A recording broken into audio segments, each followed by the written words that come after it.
बिस्मिल्लाहिर्रहमानिर्रहीम। नाज़रीन अस्सलाम वालेकुम। आप देख रहे हैं यूट्यूब चैनल और मैं फैसल जैन। नाज़रीन, वो कहते हैं ना कि जो किताब आंखों के ज़्यादा नज़दीक होती है उसकी लिखावट या उसकी लिखाई हमें समझ नहीं आती। ऐसा ही कुछ हुआ है हिंदुस्तान में बसने वाला एक शख्स कि जिस शख्स के साथ पूरी दुनिया ने उम्मीदें लगा रखी थी, फिर चाहे वो अमेरिका हो, बरतानिया हो, इसराइल हो, ऑस्ट्रेलिया हो या इनके बाकी हमायती ममालिक हो, पाकिस्तान और इस ब्लॉक के अलावा।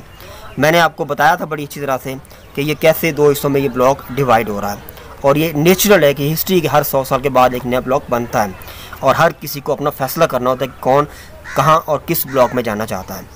तो ये एक ब्लॉक इधर है और एक ब्लॉक उधर है, जिसमें पाकिस्तान, चाइना, रशिया और दीगर ममालिक शामिल हैं, और दूसरे ब्लॉक में इंडिया, अमेरिका, बरतानिया और इनके जो हमायती ममालिक हैं वो इसमें शामिल हैं। टाइम मैगज़ीन अमेरिका का बहुत बड़ा मैगज़ीन है जो पूरी दुनिया के अंदर बड़ी इसकी मकबूलियत है। इसका फ्रंट पेज बहुत अहम होता है क्योंकि अंदर की स्टोरी को देखे ना देखे, लेकिन फ्रंट पेज को देखते हुए आपको सारी स्टोरी समझ आ जाती है। मैं आपको 4 तस्वीरें दिखाऊंगा मोदी की। उन 4 तस्वीरों के अंदर किस तरह से मोदी ने जो उसको लाने वाले थे उनकी उम्मीदों पे पानी फेरा है, किस तरह से स्टोरी के अंदर ट्विस्ट आता है। 2014 से हम स्टार्ट करते हैं। ये टाइम मैगज़ीन का फ्रंट पेज है। इस पे लिखा हुआ था मोदी मीन्स बिज़नेस, क्योंकि उस वक्त नया नया लॉन्च हो रहा था। बड़े बड़े जो बिज़नेस टाइकॉन हैं, बड़े बड़े अमीर तरीन लोग हैं, वो मोदी को लेके आ रहे थे सियासत के अंदर, क्योंकि उन्होंने कुछ अपने काम निकलवाने थे। फिर चाहे वो राफेल का मामला हो, फ्रांस के साथ राफेल की डील हो, लोहे का बिज़नेस हो, लोहे का कारोबार हो, या किसानों के ख़िलाफ़ किसी किस्म का कानून बनाना हो, तो ये बड़े बड़े लोग इसको इन्वेस्ट करके इसको लेके आ रहे थे। तो ये दुनिया की सोच थी कि मोदी मीन्स बिज़नेस, मतलब मोदी इंडिया को, हिंदुस्तान के लोगों को आगे लेके जाएगा। लेकिन हुआ क्या, 2015 के अंदर इसी मैगज़ीन के अंदर हेडलाइन देखें दोबारा, वाई मोदी मैटर्स, कि मोदी इतना अहम क्यों है। अब उसी सिलसिले को आगे बढ़ा रहे हैं। The world needs India to step up as a global power 1 year in, can prime minister Modi deliver, क्या प्राइम मिनिस्टर मोदी डिलीवर कर सकता है। इसका मज़ीद एक्सक्लूसिव इंटरव्यू, इसका इंटरव्यू एक डिटेल छापा गया इस पूरी मैगज़ीन के अंदर, आप जाकर वो देख सकते हैं। 2019 में जो इस मैगज़ीन का फ्रंट पेज था वो था कि इंडियाज़ डिवाइडर इन चीफ। अब यहाँ से कहानी शुरू होती है कि ये वो चीफ है, ये वो मेजर हथकंडा है, ये वो मेजर एंटिटी है जिसने पूरे इंडिया को तबाह कर दिया, पूरे इंडिया को डिवाइड कर दिया। हिंदुत्व के नज़रिए को परवान चढ़ाने के लिए इसने हिंदुओं को अलग कर दिया, मुसलमानों को इसने अलग कर दिया, सिखों को अलग कर दिया, बाकी जो कम्युनिटी थी उसको अलग कर दिया।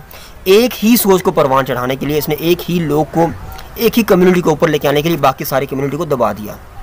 आप देख सकते हैं तस्वीर के अंदर कि मोदी के गले के अंदर एक ऑरेंज कलर का कपड़ा लिपटा हुआ है।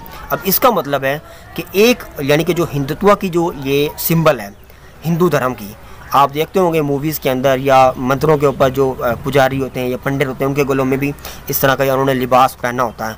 तो ये इसका मतलब होता है कि एक ही सोच को परवान, यानी कि हिंदुत्व के नज़रिए को परवान चढ़ाया इसने। तो यहाँ से कहानी में ट्विस्ट आता है और तबाही और बर्बादी इसका मुकद्दर क्यों बनती है, क्योंकि इसने बेशुमार लोगों पे जुल्म किया है, ख़ास तौर पर मुसलमानों पे, और ख़ास तौर पर कश्मीर के मुसलमानों पे। वहाँ पे शरीयत का कानून लेके आए, 370 को ख़त्म किया और 35A का खात्मा किया, मुसलमानों के ऊपर जुल्म किया, मुसलमानों की मसाजिद के ऊपर जुल्म किया, वहाँ पे जो बाकी कम्युनिटी के लोग थे उनके ऊपर भी जुल्म किया इसने। 2021 के अंदर इसी मैगज़ीन के अंदर इस तरह का कुछ हेडलाइन आता है, India in crisis, how Modi failed अस। यहाँ से उनकी जो 7 साल की मेहनत थी वो रंग लेके आती है नेगेटिविटी की सूरत में। यहाँ से उनको पता चलता है कि इसने क्या किया हमारे साथ, किस तरह इसने हमारी उम्मीदों पे पानी फेरा है।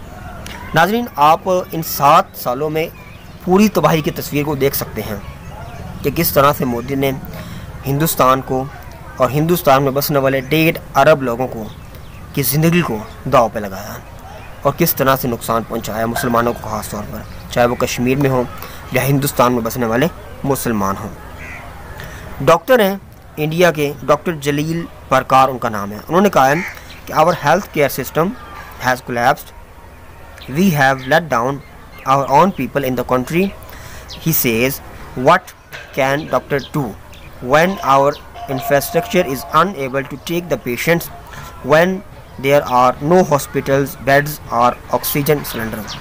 हिंदुस्तान के अंदर डॉक्टर्स या बाकी जो हेल्थ के शोबे से रखने वाले लोग हैं वो बार बार उसको समझा रहे थे कि इस वक्त हालत हमारी बड़ी क्रिटिकल है, हम कंट्रोल नहीं कर पाएंगे, हमारे यहाँ सिस्टम बड़ा पीक पे पहुँचा हुआ है, लिहाजा आप अपनी जो इलेक्शन की कंपेन है उसको कम करें।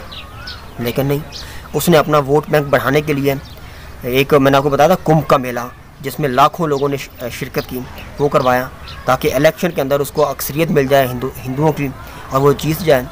बड़ी बड़ी रैलियाँ निकाली उसने, मोदी ने, और उस मोदी के जो सपोर्टर्स थे यानी कि उसकी जो पार्टी के लोग थे उन्होंने बिना झिझक इस बात की कोई परवाह नहीं की कि इस वक्त हालात क्या हैं हिंदुस्तान के अंदर, या डॉक्टर्स हमें क्या कह रहे हैं, या हेल्थ का शोबा हमें क्या कह रहा है कि हमें परहेज़ करना चाहिए। इस बात को उसने एक साइड पे रख दिया और अपनी जो सोच थी उसको प्रमोट किया। हुआ क्या है, इधर से भी गए इधर से भी गए, इलेक्शन में भी बुरी तरह से हार गए। 5 हलकों में इलेक्शन हुए हैं, मगरबी बंगाल, तमिलनाडु, केरला, असम, पुदुचेरी, और इन 5 में से 3 के अंदर मोदी बुरी तरह से हार गया है।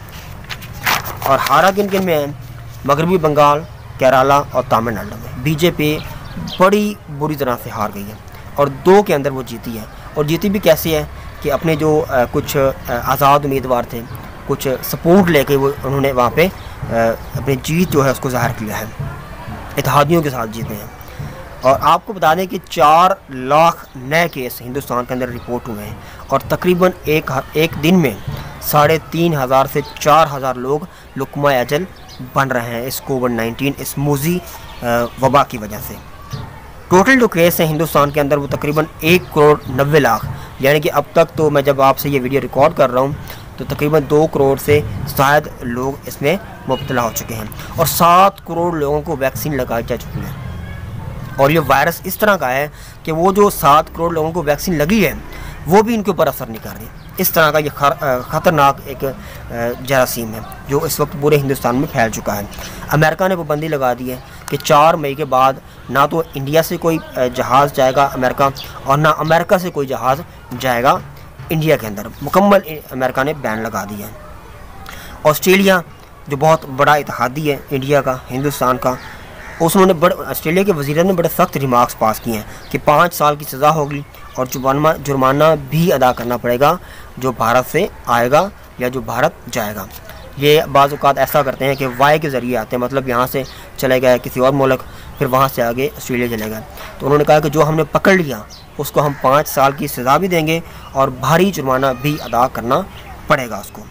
तो ये थी मोदी की सोच, और इस सारी वजूहात के पीछे एक बंदा ज़िम्मेदार है, वो है मोदी और उसका नज़रिया।